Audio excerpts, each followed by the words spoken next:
Hello, I'm Elvis Picardo, Senior Portfolio Manager with Luft Financial, IA Private Wealth.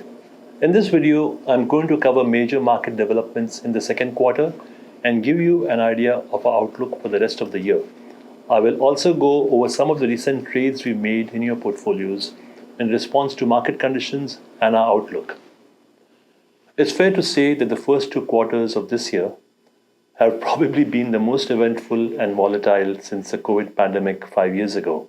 If you recall, markets were sliding at the end of Q1 in anticipation of US tariffs, and the exodus from US stocks and bonds had many experts predicting the end of US exceptionalism.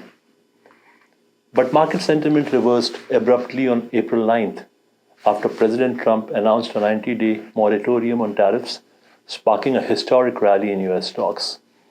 From their April lows, the S&P 500 is now up 30% and the Nasdaq has surged 40%, with both indices trading at new record highs last week. In Q2, the S&P gained over 10% and the Nasdaq rose almost 18%. But in contrast, the Euro Stoxx 50 was only up about 1% in Q2, which means that the performance differential between Europe and US stocks has narrowed sharply. And in Canada, we've seen the TSX climb steadily to new highs in recent weeks, despite data that suggests the economy is in a weak patch. So the obvious question is, why are stocks making new highs even though there are plenty of risks that should affect investor sentiment, including a slowing global economy, renewed trade tensions, and wars in parts of the world? Well, the answer is that so far, despite all the risks, corporate earnings are still holding up very well. For example, in the first quarter, the Magnificent Seven, which collectively have a massive influence on the S&P and the Nasdaq, reported earnings growth of almost 28%, which was proof that the AI trade is well and truly alive. And now, based on FactSet numbers, analysts estimate earnings growth for the S&P of close to 10% this year and about 14% in 2026. And for the TSX, those numbers are about 8% this year and 11% next year.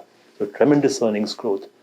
The other issue is that even as tariffs are again in the headlines, investors remain confident that negotiations between the US and its trading partners will continue, and the ultimate impact of tariffs will be diluted.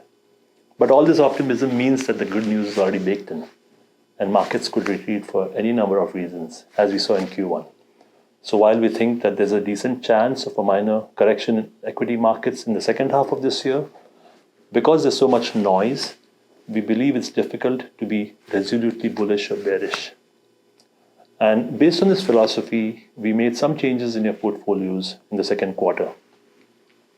So in June, in the Platinum Growth Fund, we sold the AGF American Growth Fund and trimmed our allocation to AGF Global Select because of the departure of key managers and an overlap of over 50% in these funds' holdings.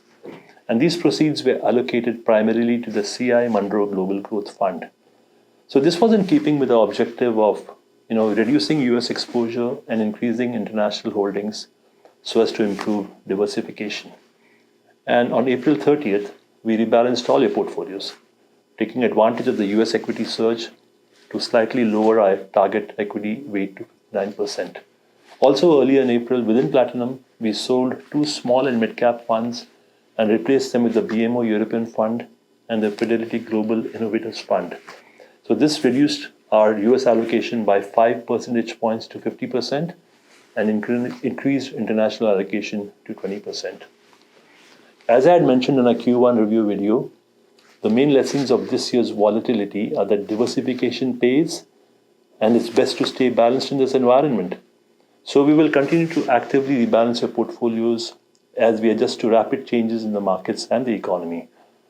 Our goal continues to be to deliver most of the market upside in your portfolios, but really to be very vigilant and proactive in terms of protecting your portfolios on the downside.